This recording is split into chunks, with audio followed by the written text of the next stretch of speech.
अवधूत चिंतन श्री गुरुदेव दत्त श्री स्वामी समर्थ महाराज की जय। श्री गुरुचरित्र कथासार अध्याय 4। विवेक धैर्यादी सद्गुण वाढतील आणि दत्तात्रयांची कृपा होईल। अध्यायाला सुरुवात करूया। अध्याय 4। श्री गुरु दत्तात्रयांची जन्मकथा। श्री गणेशाय नमः।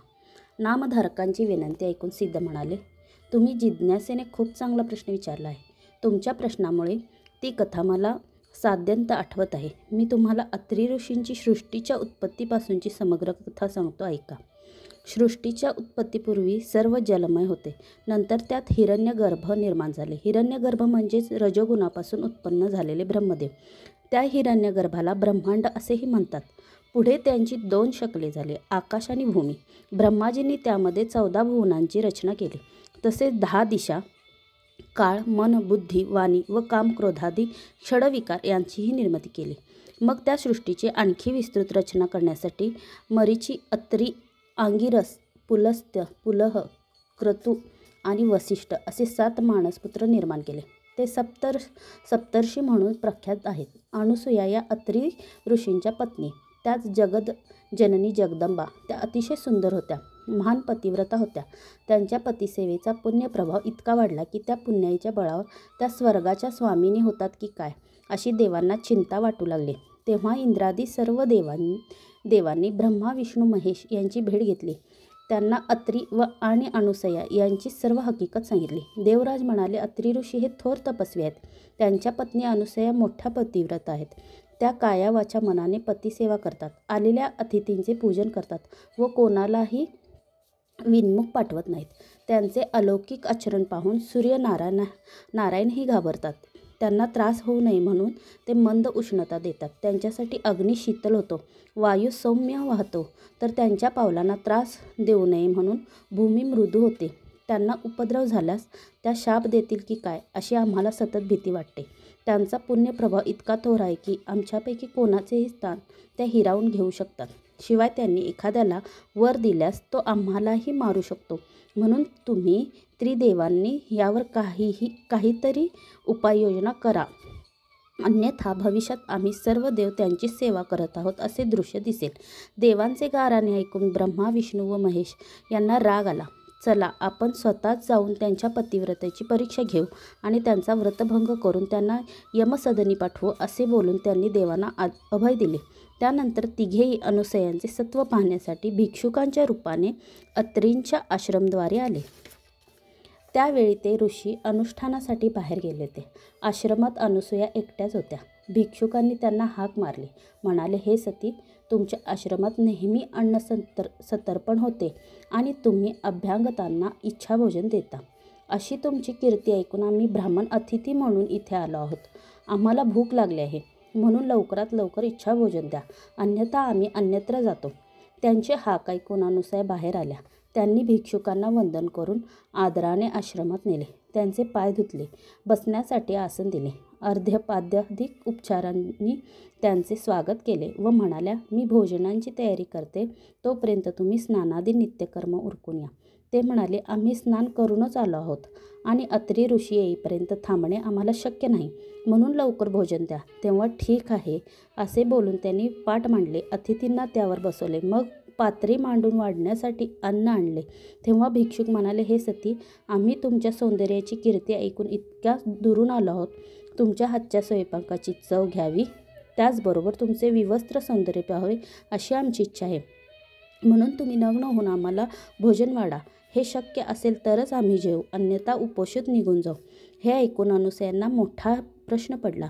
त्या स्वतःशीच विचार करू लागल्या, हे ब्राह्मण अतिथी नक्कीच कोणीतरी महात्मे आहेत आणि माझे सत्व पाहण्यासाठी आले आहेत, अन्यथा अशी विलक्षण मागणी कोण कशाला करेल। हे विनमुख गेले तर पती आज्ञेचे उल्लंघन होते आणि विवस्त्र होऊन भोजन वाढले तर पतिव्रतेचा धर्म मोडतो। अशा परिस्थितीत आपण करायचे तरी काय? अर्थात प्रसंग बिकट असला तरी मार्ग काढलाच पाहिजे। आज माझ्या पतीच्या तपश्चर्येची परीक्षा आहे, तीच माझे रक्षण करेल यात शंका नाही, कारण तिच्यापुढे मदनांचा प्रभाव पडूच शकत नाही। मग अतिथींच्या मागणीला होकार देऊन त्या स्वयंपाकघरात गेल्या. तिथे विवस्त्र होऊन पक्वान्नांची पात्रे उचलली व माझ्या पतीची तपश्चर्या श्रेष्ठ असेल तर हे 3ही अतिथी लहान बालके होतील असे म्हणून बाहेर आल्या. तर काय आश्चर्य, त्या भिक्षुकांची तहानी बालके झाली होती. ते पाहून त्या क्षणभर घाबरल्या, अचंबित झाल्या. मग स्वतः सावरून वस्त्र नेसून आल्या. ती बालके भुकेने व्याकुळ होऊन रडत होती. आता अन्नाची आवश्यकता त्यांना हवे होते आईचे दूध. मातृसुलभ वात्सल्याने अनुसूयांना पान्हा फुटला. त्यांनी एकेकाला मांडीवर घेतले आणि स्तनपान करून त्यांची क्षुधा शांत केली. धन्य धन्य त्या अनुसूया, धन्य धन्य त्यांचे पतिव्रत्य. त्यांच्या संकल्प सामर्थ्यापुढे त्रिदेवांचेही काही चालले नाही. त्यांची बालके झाली. त्यांना जगदंबांचे दूध पिण्याचे भाग्य लाभले. अनुसूया 3ही देवांच्या आई झाल्या. बालकांना कडेवर घेऊन खेळवू लागल्या. त्यांनी त्यांना पाळण्यात घातले. त्यांना निजवण्यासाठी अंगाई गीते म्हटली. त्या गीतांमध्ये उपनिषदांचे अर्थ होते. ती गीते ऐकता ऐकता बालके निद्राधीन झाली. मध्यान्ह झाली. अत्री ऋषी आश्रमात परतले. पाळण्यात झोपलेल्या बालकांना पाहून त्यांना मोठे आश्चर्य वाटले. अनुसूयांनी त्यांना सर्व वृत्तांत सांगितला. तेव्हा हे बालकांच्या रूपातील ब्रह्मा विष्णू महेश्वर आहेत हे अंतर्ज्ञानी अत्रीने ओळखले. त्यांनी तिघांनाही नमस्कार केला. तेव्हा त्यांनाही परम संतोष वाटला. आपले बालरूप तसेच ठेवून ते निज स्वरूपात प्रकट झाले. त्यांनी अत्री व अनुसूया यांच्या अलौकिक आचरणाची प्रशंसा केली आणि ऋषीवर्यांना वर मागण्यास सांगितले. त्यांनी अनुसूयांकडून सहेतुक पाहिले. तेव्हा त्या म्हणाल्या, नाथ, हे 3ही देव तुमच्या भक्तीने प्रसन्न होऊन येथे आलेले आहेत. तुम्ही त्यांच्याकडून पुत्र मागा. अत्री म्हणाले, हे देवश्रेष्ठीनो, तुम्ही बालरूपाने माझ्या घरी आलेलेच आहात, तर पुत्ररूपाने इथेच राहा.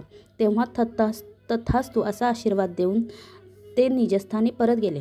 अत्री आणि अनुसूयांनी त्या बालकांचे नामकरण केले. बालरूपातील ब्रह्मा विष्णू महेश्वर यांची अनुक्रमे चंद्र, दत्त आणि दुर्वास अशी नावे ठेवली. काही काळाने दुर्वास आणि चंद्र मातोश्रींसमोर उभे राहिले. दुर्वास म्हणाले, मी तीर्थयात्रा व तपश्चर्या करणार आहे, मला निरोप द्या. चंद्र म्हणाले, मी तारांगणात वास्तव करून तुमच्या चरणांचे नित्य दर्शन घेईन. शीतल चांदणे पसरवून तुम्हाला सुख देईन. पृथ्वीवरील वनस्पतींचे पोषण करीन. विष्णुमूर्ती दत्त तुमच्यापाशी राहून तुमची सेवा करतील. अनुसूयांनी त्यांना जाण्याची अनुमती दिली. भगवान विष्णू दत्त रूपाने अत्री व अनुसूया यांच्यापाशीच राहिले. ब्रह्माजी आणि शिवाजी यांनी आपापले दिव्य अंश त्या ठिकाणी स्थापन केले. तेव्हापासून दत्त हे अत्री अनुसूयांचे पुत्र व श्री विष्णूंचा अवतार असेही त्रैमूर्ती दत्तात्रय म्हणून एकत्वाने राहिले. ते दत्तात्रय महाप्रभू हेच गुरु परंपरेचे मूळपीठ आहे.